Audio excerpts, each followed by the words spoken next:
Welcome back to the Gains for Girls podcast. Thank you for joining us.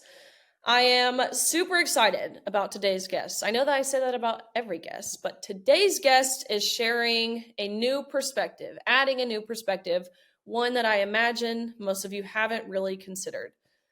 We have talked about this gender ideology movement and how it affects, of course, female athletes. We just had a lawyer and an NCAA official on. We've had parents, we've had coaches, we've had the sorority girls from University of Wyoming. The list goes on. But I imagine you haven't considered how this issue impacts prisoners and those women who are incarcerated in all women's facilities. Today's guest, her name is Amie Ishikawa. She is a formerly incarcerated woman herself, and now she spends her time advocating for women in these institutions and facilities and advocating for resources for them.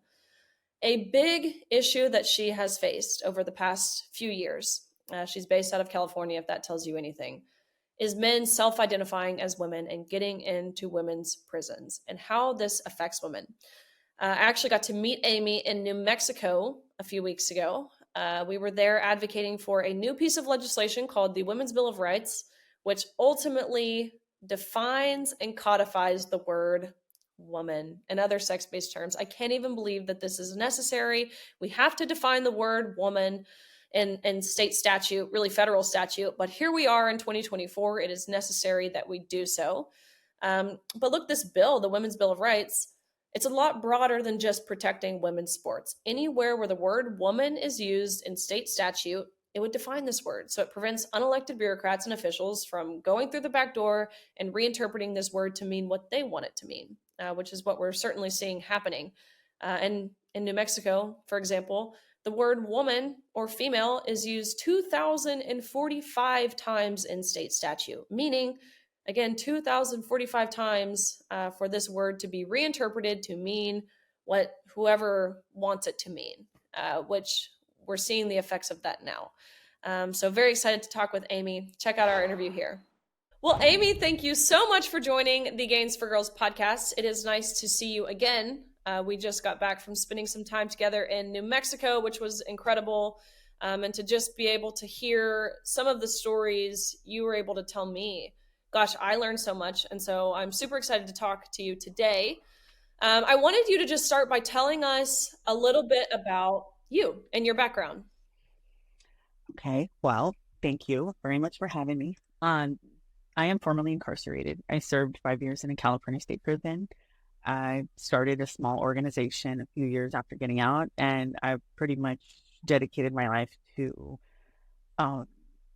making sure that women in prison have the ability to rehabilitate in a space that is conducive for rehabilitation, which would be a space that's free of men. And that's what we have in common. Yeah. It's really consumed. It's just everything now. It is everything.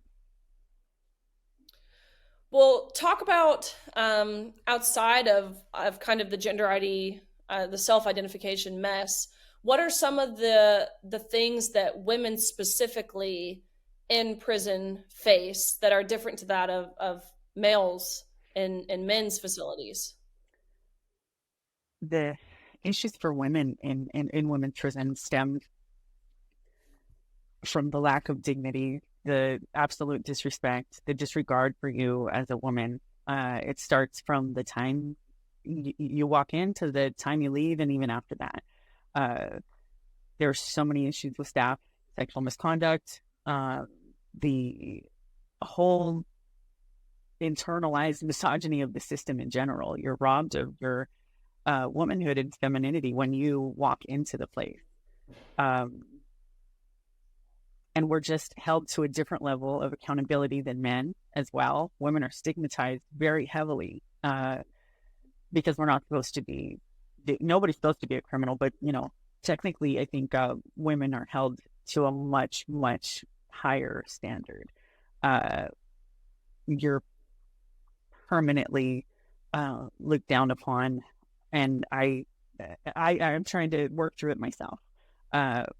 We have a tendency to beat ourselves up, and it just hinders the whole rehabilitation process. So On top of all that, uh, just being a woman, having to ask for, pads or tampons. These are the kind of things that you don't think about on a daily basis, but when you're in prison, it does impact you uh, all the time. You had already alluded to the fact that men now are self-identifying as women and they're getting into women's prisons. You do work across the nation, but you spend a lot of your time. You're based in California, so you have seen, as you can imagine, right, in a state like California, you have seen some of the craziest things. But I guess I kind of wanted to ask you, outside of the obvious one of being housed with women, which sounds awesome to a rapist or a sexual predator or someone who's been charged with child pornography or kidnapping or any of these sexual crimes, what are the benefits to a man self identifying as a woman and getting into women's prisons? Safety. Definitely safety is issue number one. A large percentage of the people who are transferring are individuals who the state has a hard time keeping safe because of their status that's not trans related. Status with the gangs, uh, being informants, just very problematic individuals. So they're coming from these level 4 men's prisons that are maximum security and entering women's general population, which is completely not segregated. Women are all integrated together, security levels 1 through 4. There's serial killers and, petty thieves all living together, and it's never been a problem until now, when somebody who's of the top security level is being taken off of death row or supermax men's prison and put into women's facilities in general population. It's like a kid in a candy store. And the women's prison is like an unshucked oyster. It's just waiting to be discovered because there's so many opportunities for extortion, for it's a gold mine. It's a gold mine for them. That's why all these lawsuits are spinning and being created as we speak. There's a lot of money to be made in these situations, and these opportunists are going to take advantage of this opportunity as expected. Yeah, I like that you use the word opportunist because I think that's a lot of what this movement is. And look, that's not me trying to water down someone who genuinely has gender dysphoria, whatever that might look like. But there are opportunists, and that is what the systems that we have in place, we're allowing ourselves to be taken advantage of because of the opportunists. So I appreciate you using that word.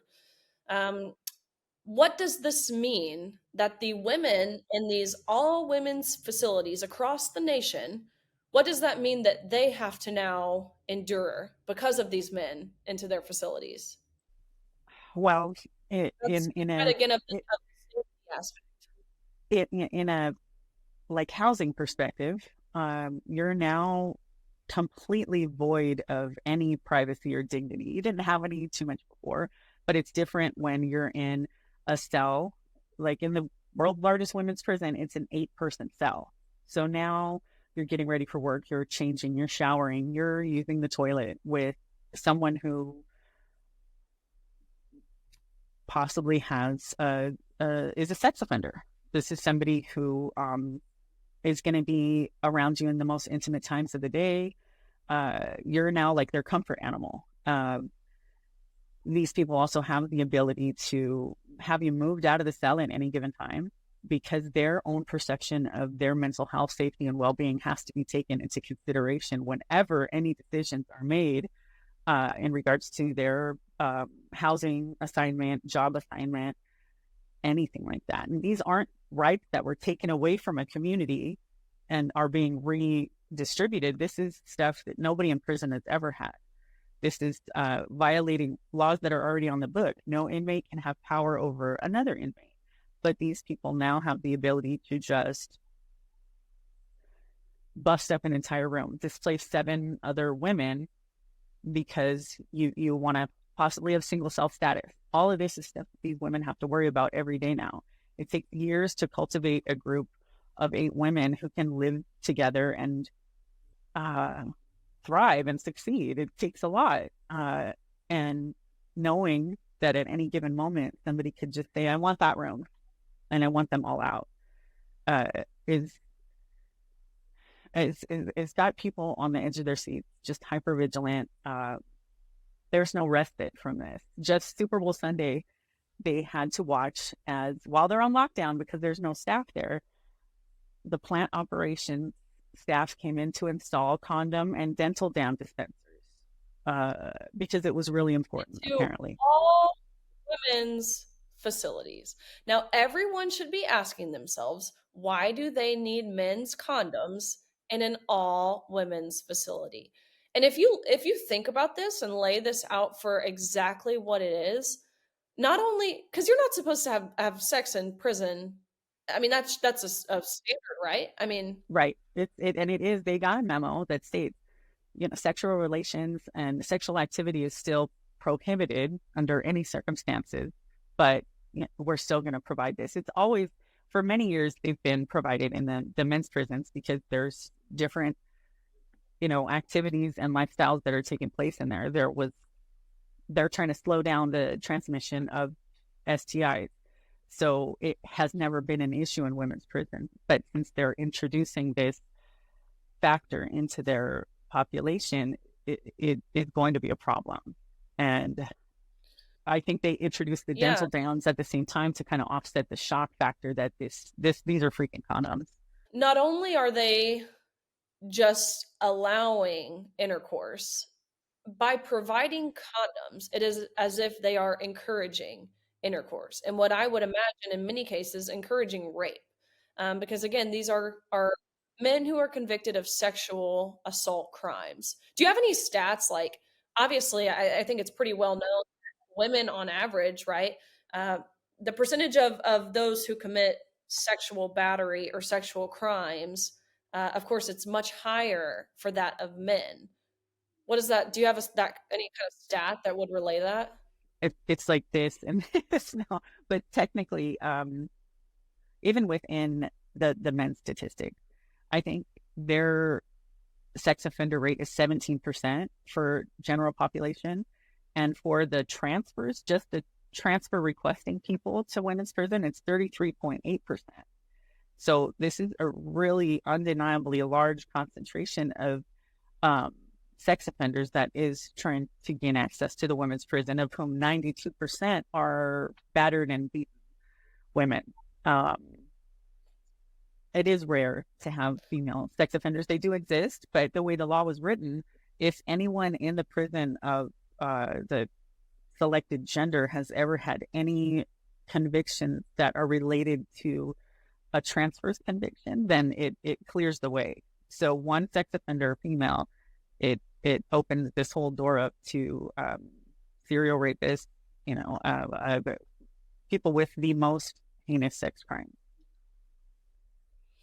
So again, just to reiterate, these staff members worked overtime on Super Bowl Sunday when everyone is distracted, right? There's no media attention going on here. Everyone's focused on the Super Bowl. They worked overtime to come into all women's facilities and install condoms and dental dams. I was reading about a prison in New York, again, all women's facility that has posted placards talking about pregnancy prevention.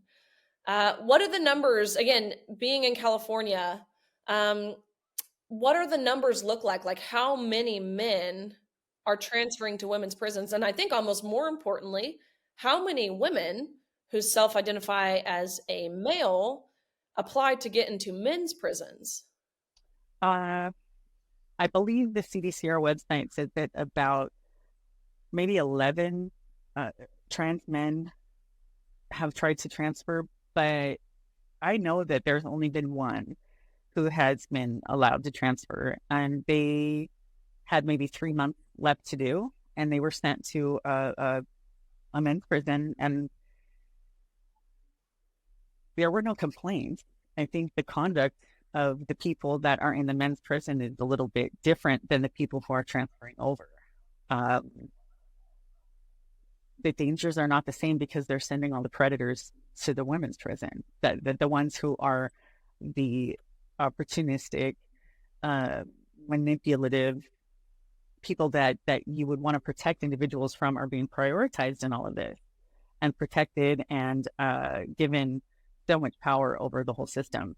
When the police are afraid of you because of your lawyers, there's a huge disconnect. Like, how do you function in this environment knowing that there's no consequences for these people? They're not going to get in trouble for anything, and you're going to be penalized for even questioning the validity or the legalities of this practice. It's really intense. I think a common misconception is that we think this is only happening in blue, liberal, left leaning states. Um, can you provide any insight as to where across the country is this happening? From coast to coast, honestly, this is federal law as well. So if you have a women's federal prison in your state, which you do, it's happening there. Some of the most heinous, horrible, heartbreaking reports are coming out of Texas. Um, there's a minimum or a medium security women's prison that um, several women were victimized by a post-op trans person who was actually transferred after assaulting all of them and released. No charges were filed. Women were denied medical attention. And this is Texas. You would never think, I was really shocked to think that this was happening in Texas. But it's all over the place. It's not just here, it's Canada. It's anywhere women are in cages. This is currently happening. Yeah, speaking of kind of globally here, J.K. Rowling tweeted this morning. I believe she was commenting on a policy that's just been released in Scotland. But what she said, I think it's amazing that she's talking about it.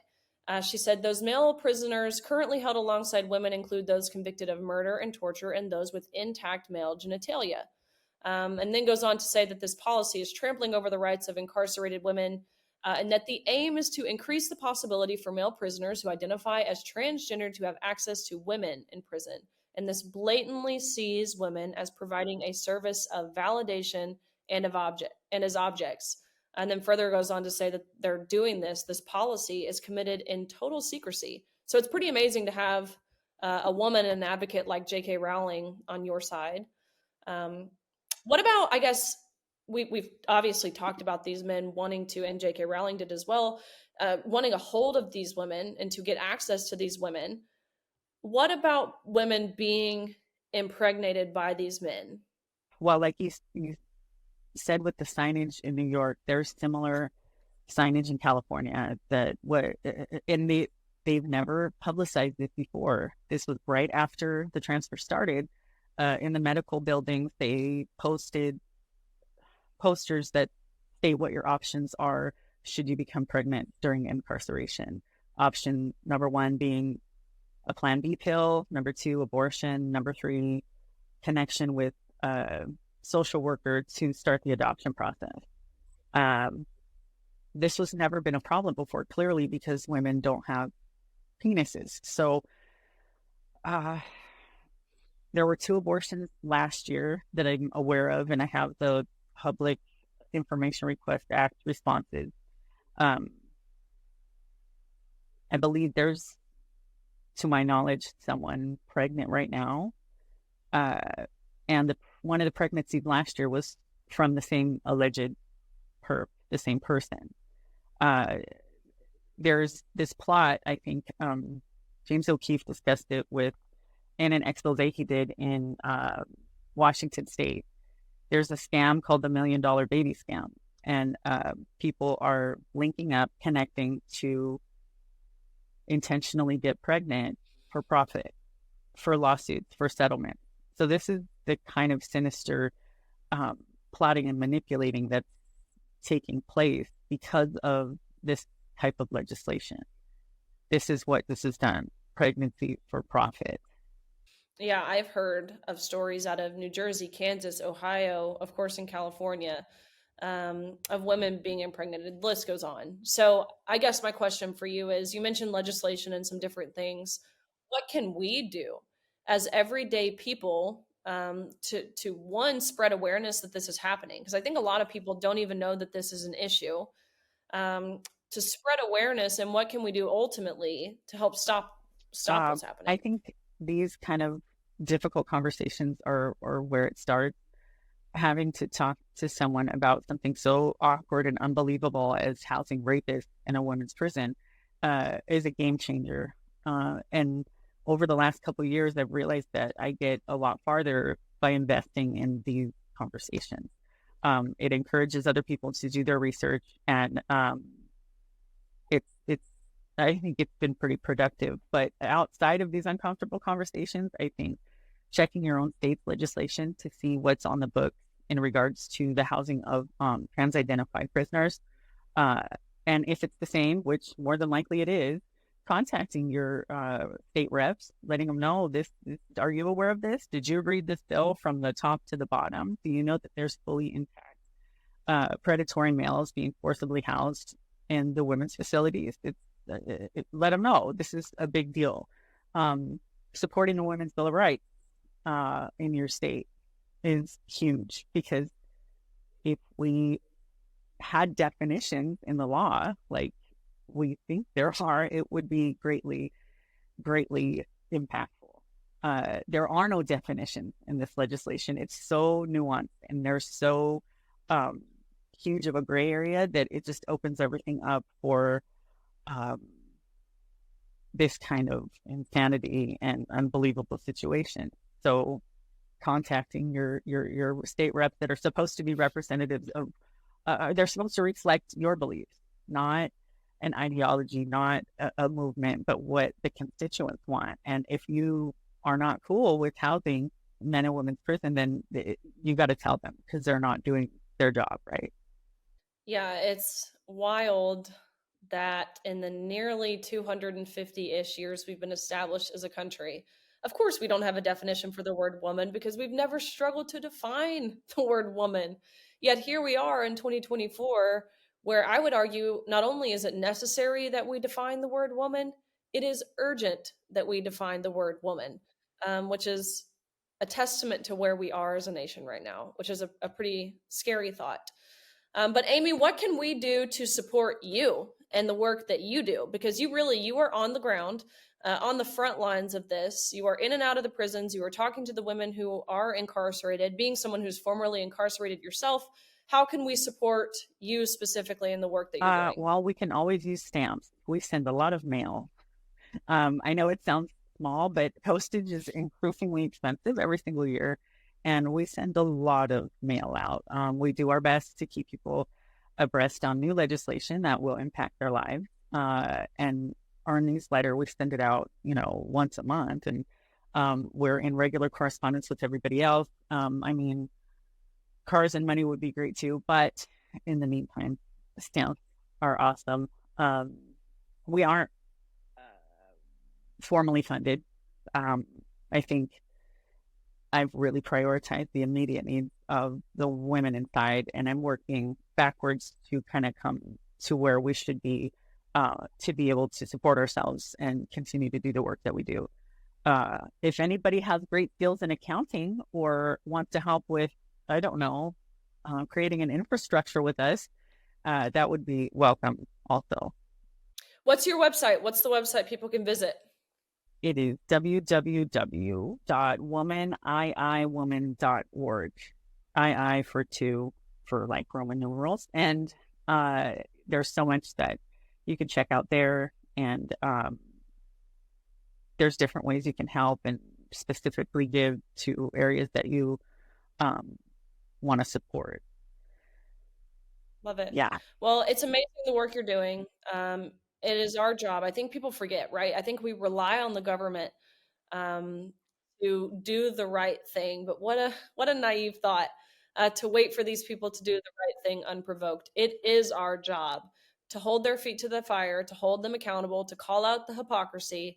Our job as Americans, our job as consumers, whatever state you live in, it is our duty as the people, and we have the power to make these changes. But it's up to us to exercise our rights to ensue these things get done. So, Amie, we are so grateful for you and for everything that you're doing. We are looking forward to hopefully we can have you back on sometime soon and get some updates. Thank you. Thank you very, very much. Make sure you check out womaniiwoman.com. Again, Amie's organization, the work that she is doing to provide resources and support to those women who are incarcerated, especially how they're being impacted by men self-identifying as women and getting into their facilities. Crazy stuff. Thank you guys for joining. Make sure you like and subscribe anywhere where you get your podcasts. You can check us out at OutKick.com. Last week, I mentioned Covenant Rescue Group. This is a group that is dedicated to ending child sex trafficking and exploitation. The work they do is phenomenal. Make sure you check them out at covenantrescuegroup.com. Please support them in any way that you can. We will see you all next week. Thanks for watching.